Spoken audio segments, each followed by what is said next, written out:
ಮೊನ್ನೆ RCB ನಡೆದಾಗ ಸನ್ಮಾನ್ಯ ಡಿ ಕೆ ಶಿವಕುಮಾರ್ ಅವರು ಕನ್ನಡ ಬಾವುಟವನ್ನು ತೆಗೆದುಕೊಂಡು ಆ ಪ್ಲೇಯರ್ಸ್ ಕೊಟ್ಟು ನಾವು ಕನ್ನಡ ಕನ್ನಡ ಕನ್ನಡ ಅಂತ ಹೇಳಿದ್ರು. ಇವತ್ತು ಆ ಗ್ರೇಟರ್ ಬೆಂಗಳೂರು ಹೆಸರಿಗೆ ನಂದು ವಿರೋಧ. ಯಾಕೆ ಬೇರೆ ಹೆಸರು ಸಿಕ್ಕಿಲ್ವಾ ನಿಮ್ಗೆ ಕನ್ನಡದಲ್ಲಿ? ಕನ್ನಡದ ಡಿಕ್ಷನರಿಯಲ್ಲಿ ಬೇರೆ ಹೆಸರೇ ಸಿಕ್ಕಿಲ್ವಾ ನಿಮ್ಗೆ? ಅಷ್ಟು ಗತಿಗೆಟ್ಟು ಹೊರಟೈತ ಕನ್ನಡ? ಯೋಚನೆ ಮಾಡ್ಬೇಕಲ್ಲ ನೀವು. ಬೀಳ್ತಾರ ಹಿಂದೆ ಬೃಹತ್ ಬೆಂಗಳೂರು ಮಹಾಪಾಲಿಕೆ ಇತ್ತು. ಯಾರ ಬೈದಿದಾರ ನಮ್ಮನ್ನ? ಅದೇನ ಗ್ರೇಟರ್ ಬಿಡಿ, ಬೆಂಗಳೂರು ವಾಟರ್ ಬೆಂಗಳೂರು ಔಟಿದೆ, ಅದ್ ಬೇರೆ ಪ್ರಶ್ನೆ. ನಿಮ್ ಗ್ರೇಟರ್ ಬೆಂಗಳೂರು ಹೆಸರನ್ನ ಯಾಕೆ ಇಡಕ್ ಹೋಗ್ತೀರಾ ಇಂಗ್ಲಿಷ್ನೇ?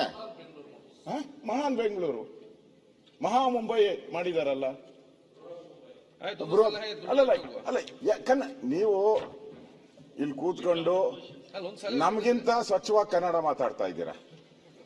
ಡಿ ಕೆ ಶಿವಕುಮಾರ್ ಅವರು ಕನ್ನಡನೆಲ್ಲ ಮುಳುಗಿಸೋತಾವ್ರೆ. ಬೇಕಾಗಿತ್ತ ಈ ಬಿಲ್ಲು?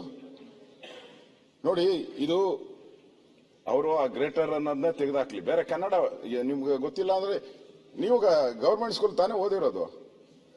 ನಾನು ಗವರ್ಮೆಂಟ್ ಸ್ಕೂಲೇ.